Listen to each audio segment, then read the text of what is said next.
Starting with a study that I was involved with in 2011, looking at the financial instruments existing in the regions and the gaps, question marks. Are there gaps here when it comes to implementing the Baltic Sea strategy? So it was a study commissioned by, or ordered by the Commission. And it was in 2011, but as we know, not many financial decisions have been made since then, so it's still pretty accurate, actually. And what was found here was that directly connected to this is that seed money was really needed. This give grounds for these initiatives that we've heard here being presented. More generally, that finding financing was considered a very difficult task when doing projects, and that you often turned to the Interreg programs, the ETC programs. So at that point, most of the flagship projects in the strategy were financed by ETC programs, and actually mainly one of those programs, the Baltic Sea Region program. But still, there were signs of aligning of funding, which means that more funding was used. So more than 20 at least were stated in these interviews made. We can sort of already hear the Nordic Council of Ministers actually being one of the more important of these other sources, and being quite a good example, I would say, or the best practice of aligning of funding, where they have found sort of the overlapping priorities between the strategy and the Nordic priorities, and being active in the development of the strategy. But also, the study also found that there's a lot of funding, and it has been said already. So more than 100 funding instruments available, as it says here, actually for each of the different priorities or objectives in the strategy. So there is not a shortage of financial instruments, but we need help to get them. So there's a need of hands-on guidance, and that, well, there's rather a structural gap than a financial one, which means that it's difficult to find them, it's difficult perhaps to use them for this purpose. So that there's a lot of need for help. So as I said, seed money was identified. Some certain sectors were more in need. Small investments were also identified as being difficult. But the major lack was actually the problem to work with transnational projects in other programs than Interreg. And that in the process of implementing the strategy, many wanted long-term projects instead, and more flexibility. We touched on the question of bureaucracy before, and that was mentioned quite a lot. So this is just to show that we measure the seed money interest and the feasibility study interest, and if you put those together there on your left side, you find that the financing of this pre-stage that we're now talking about was very important. So this gives good grounds for these initiatives, and it's clear that they have been very much appreciated. We have had a lot of of applications, no doubt, to these seed money facilities. But if we look to the future, then it has been said here already that there is a lot of funding. We have perhaps problems finding them and using them for the transnational purpose. But in the next program period, the EU programs should contribute to the Baltic Sea strategy. All programs, not only the Interreg ones going across borders, but also the regional programs. And out of these programs, 15% of the funding in a program can be used for activities outside of the program area.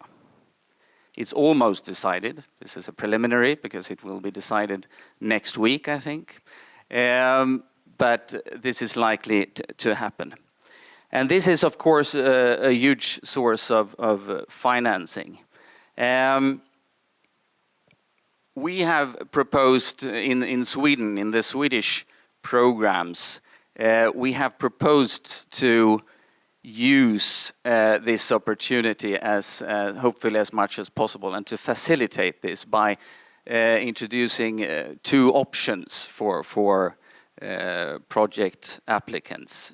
Either a normal option, you could say that cooperation is part of a regional program already when you start, already when you send in a normal application. But we know that that is not very common. So that's why we have added a proposal for a transnational component, which means that already granted projects in these regional programs, already ongoing and granted, can apply to add a cooperation to that ongoing project, to find a partnership and to add cooperation on what they are already working on. And why should this be what is the benefit? Well, we believe that then you have a very clear picture of your project. It's already running, your objectives. We can work with a very with a clear target group to inform about this possibility, and this can be added in a quite flexible way. That's what we hope for. And of course, this works much better if this is included in all programs in the region.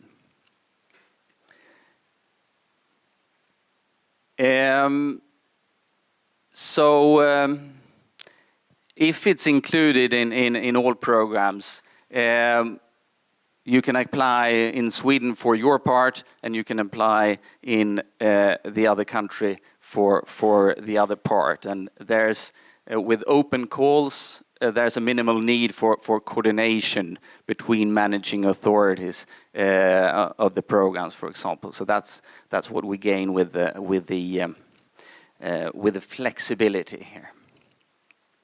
So this is a proposal. We are spreading the word. We're discussing it, and this is looked upon favorably by the Commission as well. So we hope that this can be added, and this would, I think, would pave the way for much more cooperation in the region.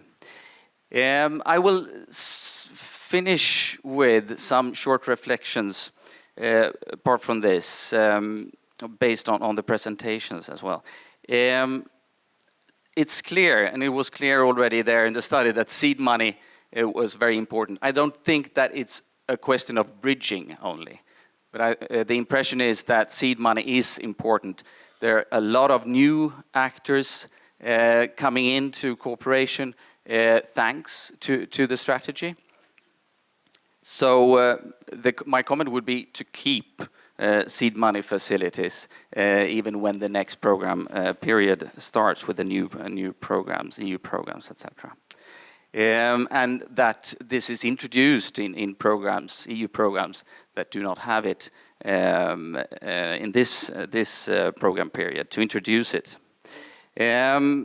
It's a possibility to perhaps to introduce also advice into a seed money facility, that you do not only give seed money, but you also give support with it. So make it perhaps a bit more like technical assistance, and advise them on where to apply for the next step, for the main project, since we know that this is problematic.